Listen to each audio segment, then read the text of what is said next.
This happened back in May of 2016 in Harlan County, Kentucky. A man was walking through a private forest route. Suddenly, he then notices an object on the ground, just a little bit off the route. As he gets closer, he discovers that it is a trail camera. Trail cameras are waterproof, motion-activated outdoor cameras used to capture images of animals. The most of them are even capable of using night vision. The men didn't think much about the discovery because they are a pretty typical sight in the forest. However, there was no memory card or batteries inside the camera. It seems to have been abandoned. So he made the decision to take it along. Few days later, the man recalls giving the camera to one of his friends. The camera immediately exploded inside as soon as his friend put batteries in it. Explosives were put in the trail camera and were set to explode as soon as the batteries were inserted. The explosion was big enough to hurt the man's stomach and blow off some of his fingers. Police started an investigation and discovered a second camera on the path that had been set up to go off. The cameras were ultimately traced to a man named Mark Soff, who was recognized as a suspect right away. After getting a search warrant, police searched his house and discovered all the tools used to make the devices. A note with "broken camera for a broken soul" written on it was also found. Meanwhile, there were increasing numbers of reports of cameras exploding around the area. Mark would then be taken back into the forest by the police. The police would ask him to reveal where the other explosives were hidden.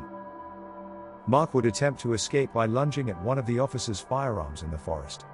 He would be fatally shot as a result of the physical altercation. Mark never disclosed the location of his remaining trail cameras before he died. However, according to cops, there are many more within a 5-mile radius of those Kentucky forests. This happened in April of 2012 in Utah. A U.S. Forest Service officer named James Schofeller was patrolling a famous scenic hiking trail deep in the forest as part of his normal work. He had just reached the halfway point of his walk when he observed a tripwire hanging between two trees at the entrance of a small deadwood shelter along the trail. He followed the wire until it took him to a hanging ball of rocks and sharpened sticks that was intended to fall when the tripwire was hit. A second trap was discovered at the small shelter's second entrance during further inspection. This one was a ground-level bed of sharpened stakes that were positioned pointing upward.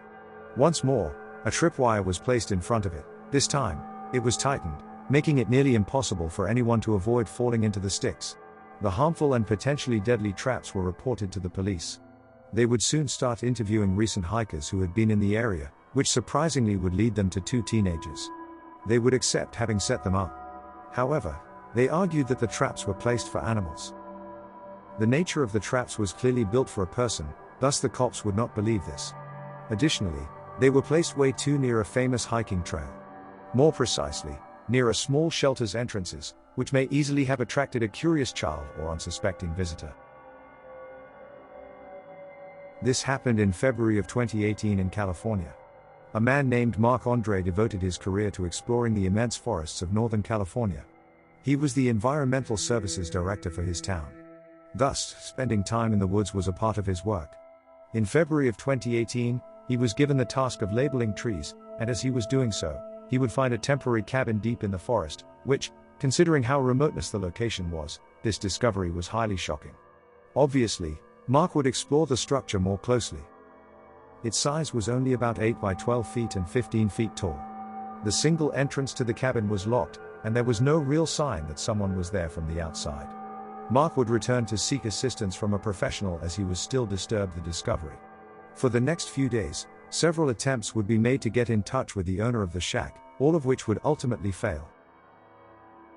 So the men would eventually return to the cabin and break the front door's lock. They would come across a place that was clearly being used, or had at the very least recently been used. Its own furniture, a pot-bellied stove, a small library, and even a typewriter were all there in the shack. The shelves were full of food containers and cans. Despite all of this, the search did not reveal any other information about the real owner. The men ultimately had no choice but to leave an eviction notice on the front entrance before leaving because the shack was built illegally. The authorities went back a few days later to check on the contract, but nothing was there. The cabin had gone completely. It had been completely destroyed by whoever owned it, and all that was left was an international squatter symbol made of charcoal. There was a common belief that the owner was hiding out in the wilderness completely alone because he was wanted by the authorities, avoiding contact with other people. However, it is still debatable today if this is even somewhat true. The shack's true owner has yet to be found. This happened back in January 2016. An appliance maintenance man was responding to a call from house owner Charles Price. However, the repairman would later claim that he saw movement in a cupboard container in a back corner while he was working in the basement. Curiously, when the repairman took off the cover, there was a 200-pound alligator. Before running from there, the maintenance man would take some pictures as evidence to show the police. It turns out that the alligator was in that house for more than 20 years. The house owner had allegedly been using it to help him control a mouse infestation. He would illegally keep the alligator in his house and claimed that he sometimes takes him out into his backyard. The alligator was taken by the local animal control agency soon after the repairman reported it, and was later released into a better environment. 4 active hand grenades were reported to the police as having been discovered in an attic of a house in Oak Creek, Wisconsin, in March 2014. The explosives were discovered by the family while sorting through some old army outfits in their attic. The situation clearly disturbed the family as, if they weren't careful, things could have become worse quickly. Fortunately, the grenades were detonated by bomb squad. No one was hurt. This was posted to Reddit. In the post, the Redditor describes how, when they lived in a house with several friends a few years ago, they didn't spend much time in the basement during the first few months.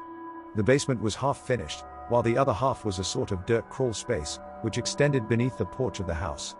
They continued by describing how, after deciding to explore more thoroughly one night, they found a black canvas duffel bag in the very back of the dirt crawl area. Disturbingly, the duffel bag contained 1 black leather glove, 2 black ski masks, and a hunting knife. The Redditor continued by explaining that after making the finding and calling the non-emergency police number, the police showed no interest. The owners of the house decided to burn everything but hunting knife. It is still unclear today whether the bag had any connection to any criminal activity. Wally and Linda DeForest would move to a new house in Goshen, Indiana, in January 2010. However, the couple would find a live torpedo in their basement just a week after moving. Something they certainly had no prior knowledge of. They both saw how the object appeared to be old yet was still clearly active. No drill holes had been made to show that it had been deactivated. The couple eventually called the police, who dispatched a bomb team to remove the torpedo from the basement of the house. Fortunately, they were able to take it out without any problems. But, the squad did confirm the device was still active when they arrived. In September 2013, a group of Ohio State University students made a disturbing discovery in an off-campus house they had recently leased. After a month moving in, they started to notice strange occurrences like cupboards, ovens and microwaves being left open. It was hard to keep track of the 15 students living in the 3-story house, as 5 were on the first floor, and 10 were split between the second and third floors. When none of the students were found to be responsible for anything, they decided to search the house, specifically the basement. There, they discovered a locked door that they originally thought was a utility closet, which the landlord had insisted to be kept locked. They decided to call the landlord about it. They were informed this wasn't the case. The door should not have been locked for any reason. A maintenance worker was sent to check it out, and upon breaking down the door, they discovered an occupied room with personal items such as framed photos and textbooks. The students later changed all the locks and left a note for whoever was living in the room to contact them. The man ended up contacting them, and later was removed from the house. It was later discovered that the man was a cousin of one of the previous residents of the house, and that was how he got a key. One of the students even remembered encountering the man in the basement earlier in the month, and asking for his identity, but received a vague response. In the end, the students held the leasing company of the house responsible for the incident, as they failed to change the locks from the previous year.